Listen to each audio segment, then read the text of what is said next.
You're watching our live and continuing coverage of Namaste Obama. We've just heard the big joint statement put out by Prime Minister Narendra Modi and American President Barack Obama. I want reactions now from our crack experts on what viewers should make of the success of this joint statement. Joining us now, Meera Shankar, former ambassador to the United States. Also with me, G. Parthasarathy, one of India's foremost experts on foreign affairs.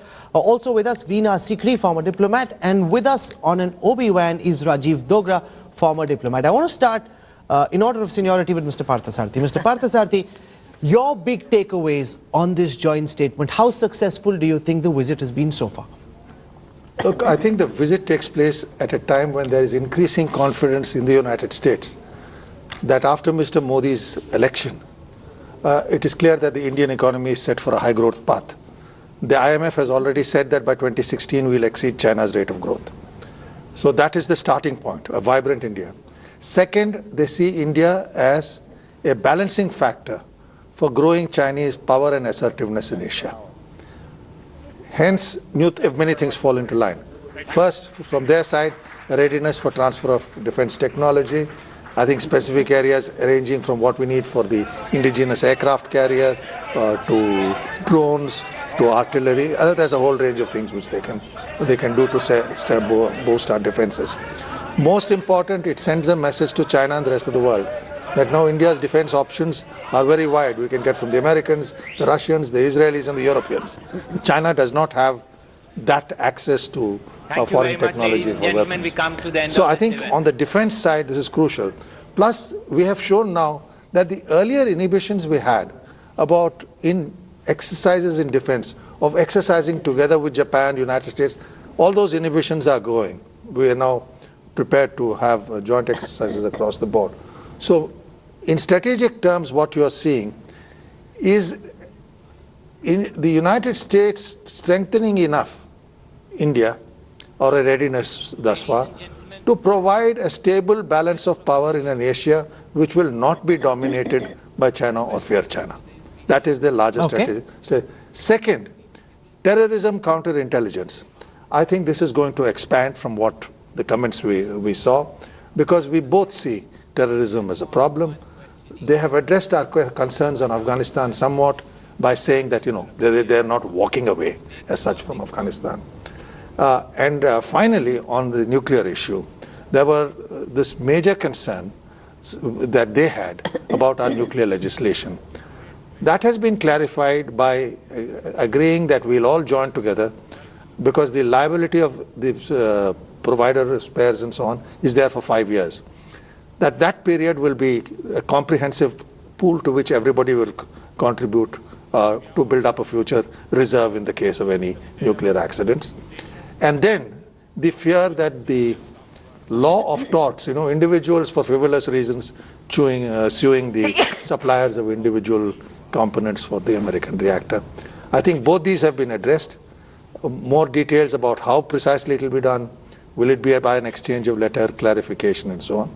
After that, the door is opened, because the Americans, GE, have shown an interest in 2 nuclear plants, and it's really not an American company, it's American-Japanese, it's Japanese-owned, in Gujarat and Simandra. Okay. Meera Shankar, were you disappointed by the quality of questions? The American journalist asking about Yemen and Ukraine, President Barack Obama in India lecturing Russia on what should be done, the irony of that, not missed on anyone, and the Indian journalist asking the softest question possible.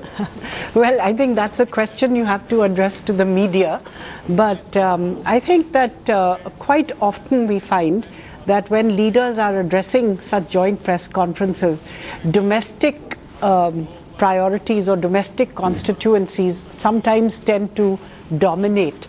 So both, of course, with regard to Yemen, there's a very serious situation there with the government besieged by the Houthis and so on, the president having resigned.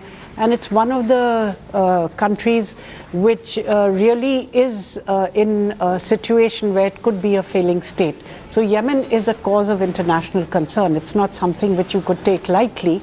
As far as Ukraine is concerned, it's a matter of priority for America, not an issue on which we see eye to eye with America, but I think President Obama also needs to address his domestic audience here.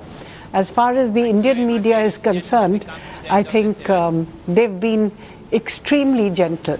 Well, there's been a lot of chatter, though, from journalists who are covering this at Hyderabad House, saying that the MEA didn't want a question on terrorism, which is why they had a much softer question. What did you make, ma'am, of the key takeaways from this joint statement? Because when we come back, we'll focus on the personal chemistry. But if our viewers are watching and they're wondering what came out of this bilateral, what would you tell them? I think I would call it as a very important visit. Important for the bilateral relationship, for the region and for the world. And I think the amazing part about the two statements is that there was a lot of similarity in the focus. And that's always very good, because sometimes you see one leader emphasizing a certain point of interest to him and the other one a different point. And if you see the common areas of focus, I think the civil nuclear deal, the operationalization of the civil nuclear deal, that comes right on top, because that's a great achievement for Prime Minister Modi. That for 10 years, all the issues have been ironed out. India's legislation is not being changed by an iota, and within that, a framework has been found to operationalize the deal. I think that's very important. I think the counter-terrorism focus is important. I think maybe you're right about the Indian side not wanting a question on that, because nobody wanted any kind of focus on Pakistan in this context at all. No, you're doing good to ask a question on Hafiz Saeed. Get the American president on Indian soil to make a commitment on Hafiz Saeed. Yes, but we don't want any focus on Pakistan. The India-US relationship is independent of Pakistan. Of course, counter-terrorism remains a common concern. And I think in this context, both leaders referred to Afghanistan. And India as a reliable partner for Afghanistan, and India's help to Afghanistan in the transitional process. I think that's very important, because that lays to rest a big issue. At times, USA has supported India's role. At times, they have kept completely away from it and listened to Pakistan and so on. I think this is very important. I think the global partnership, the natural global partnership between India and USA, this both sides have stressed. And of course, President Obama also mentioned the idea of the reformed UN Security Council with India in it as a permanent member. I think that's again a reiteration of the US position, which is a very important one for India. So I think we have a lot of time. I want to cover a lot of ground. We'll take it one by one. We'll play out reactions from that press conference. We'll then take reactions which are more issue-based. We'll also talk about the personal chemistry, because you've got a prime minister now who refers to the most powerful man in the world by his first name, Barack. Even though the American president is very prim and proper, he calls him Mr. Modi. But he calls him Barack constantly. Yes. So I want to talk about